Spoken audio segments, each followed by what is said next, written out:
Chelsea won, Arsenal won. The game has finished. We need to be honest. They could have won it at the end. We had the chances. They had the chances. It's a fair point. Pedro Neto scores a screamer against Arsenal that earns Chelsea Football Club a vital point. It was never a must win. A lot of people were trying to put unnecessary pressure on the club that it's a must win. Enzo Maresca must show us he can beat a big team. It wasn't. Arsenal, Liverpool, Man City are going for the title. We had Arsenal come to us and we've arguably derailed their season. They're not winning the league. For us, it's a top 4 challenge. We need to be honest. We need to be transparent. Gone are the days where Chelsea, at this moment in time, are competing for league titles. We're not.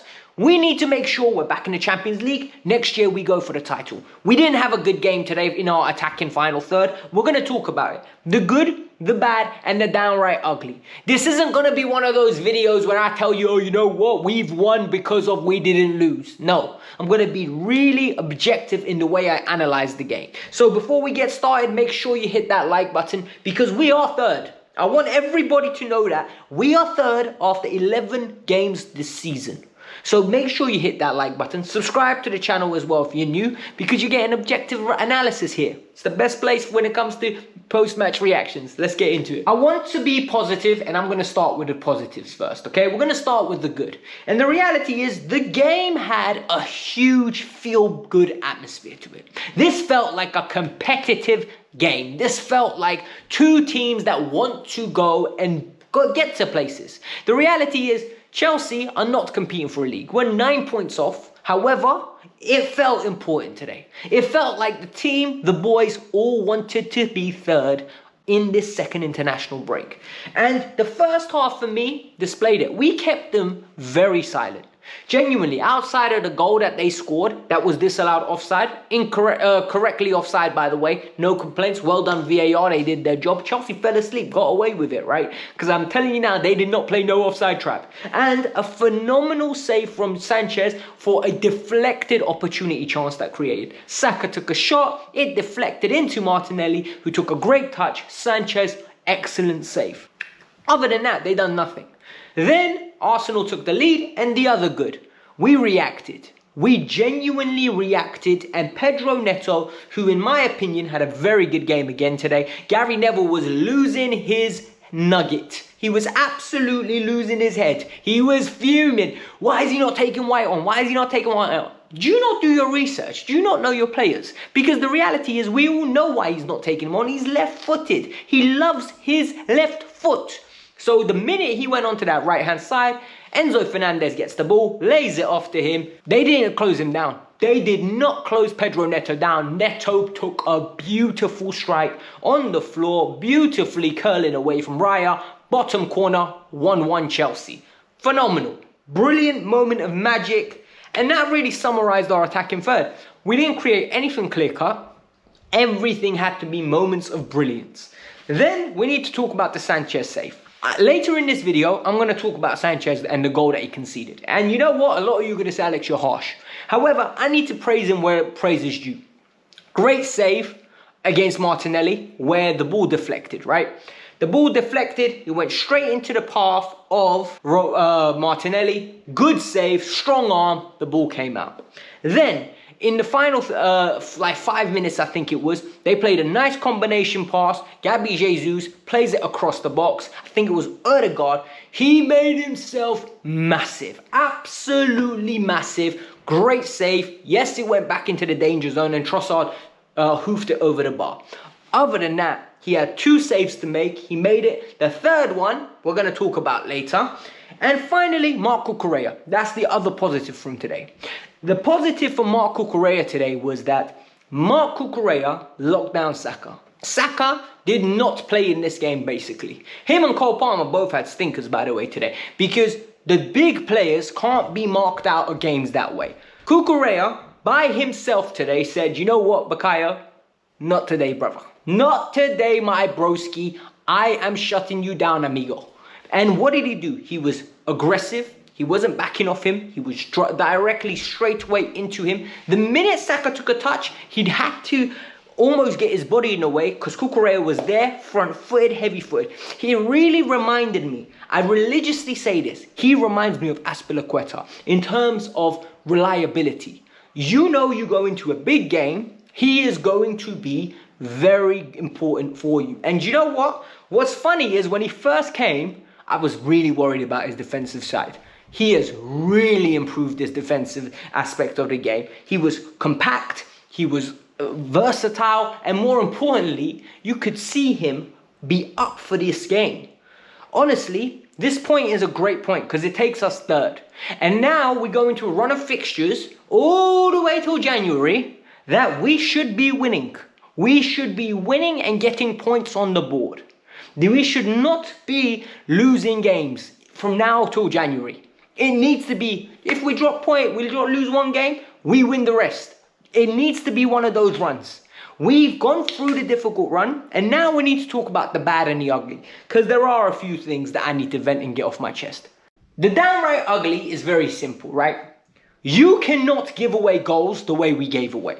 Know your players. As footballers, you need to have homework. You need to know who you're coming up against and their strength. Number one, we lose the ball in transition. Shouldn't happen.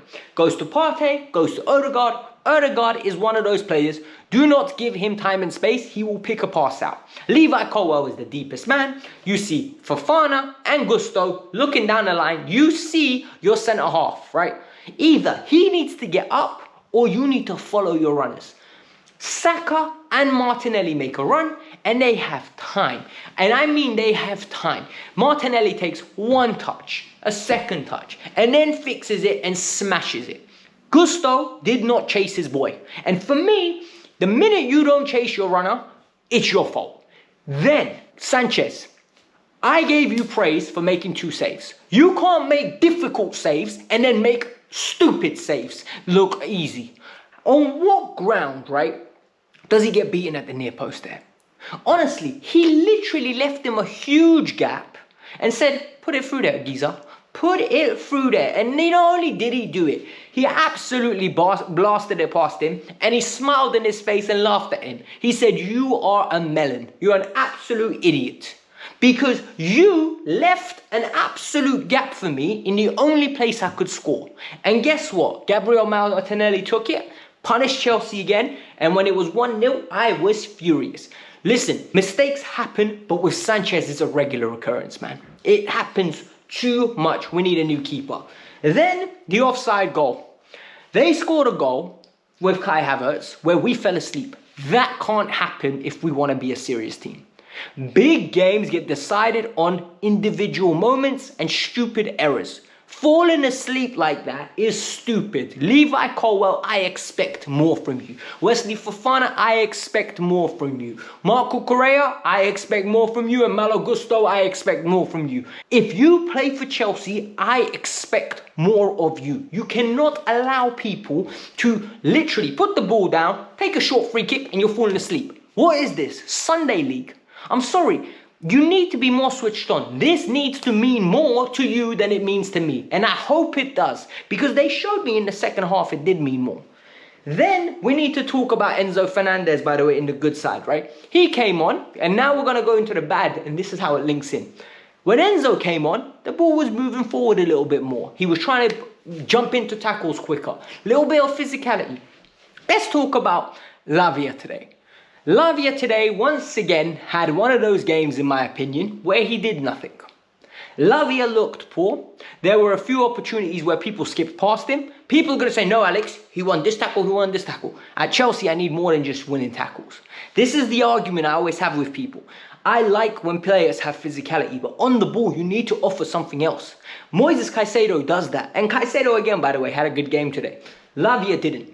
And we need to get the balance right between when Lavia plays and when Enzo plays. Because when Enzo came on, we looked more threatening. Yes, Arsenal created a few more chances, but we looked threatening as well. And that's what frustrates me. Because in games where there are a few chances, we need to create more. Lavia got taken off. He will learn. He's a young kid. He will learn from this. I'm not saying he's a bad player. I just get very frustrated when, you know, people are tunnel vision. Enzo's bad. Lavia's good. So when Lavia has a bad game, oh, it's okay, he'll learn. When Enzo has a bad game, you'll cook him. The same mistakes that Enzo makes, where people run past him in the midfield like he's not there, Lavia gets away with, Enzo doesn't. We need to stop that. Then chances. And this is one that really annoys me, right? Gusto, you have to score. In the first half, Neto gets his man in Benjamin White. Flinks once, flinches twice, flinches a third time, flinches a fourth time. Okay, you're not going to come near me. Beats him for pace. Beautiful ball. Once you get in front of Gabriel Martinelli, 3 yards out, you have to header it in. You have to header it in. He was so close. Genuinely, I don't know how he elevated the ball that high and over the bar. You have to score that chance. The only other chance we had is Noni Madueke on the right-hand side. Beautiful inverted cross. Cross comes in and Wesley Fofana flicks his foot at it, goes over the bar. I don't remember many chances other than that. Genuinely. And the final one goes to Enzo Maresca. Enzo Maresca, whilst you made a difficult decision and you left Reece James out, in my opinion, it was the right decision. Gusto wasn't as bad as people are going to make it sound. However, this is the big problem here, and this really frustrates me. Cole Palmer had a stinker. Genuinely, Cole Palmer had a stinker, and he didn't take him off. What is the point of having Joao Felix and Nkunku on the bench and only giving Nkunku 5 minutes? What is the point? Genuinely explain to me, what is the point? Because when you do that, what you do is you basically say, Jackson and Cole Palmer are my plan A, and I don't have a plan B. Because Palmer was shocking. 2 free kicks into the wall. One time the ball came to him, loose touch, absolutely baggy, like Channing Tatum's jeans in Step Up 1. If you know, you know. Them ones, the jeans are massive, like it's 2004. Bloody hell, man, come on. Loose touch. He was not fit today. I don't care what anyone tells me. Cole Palmer was not fit today to play. You have Joao Felix. You have Christopher Nkunku, who you say can play in the pockets. They deserve more minutes. Well, give them the bloody minutes, man. I sound like I'm annoyed. I'm not annoyed because in my preview, I said I expect to lose. So I get 1 extra point than I expected. We're third. I'm going to reiterate again. Chelsea Football Club are third after 11 game weeks. This is great. We now need to push on after the international break. There'll be more coverage about this game tomorrow. Hit that like button, subscribe to the channel. And by the way, if you want more football content, here you go, right? Combined 11. You lot asked for it. I made it. No one watched. Classic, isn't it? It is what it is. Peace out. I'm out. Have a lovely day.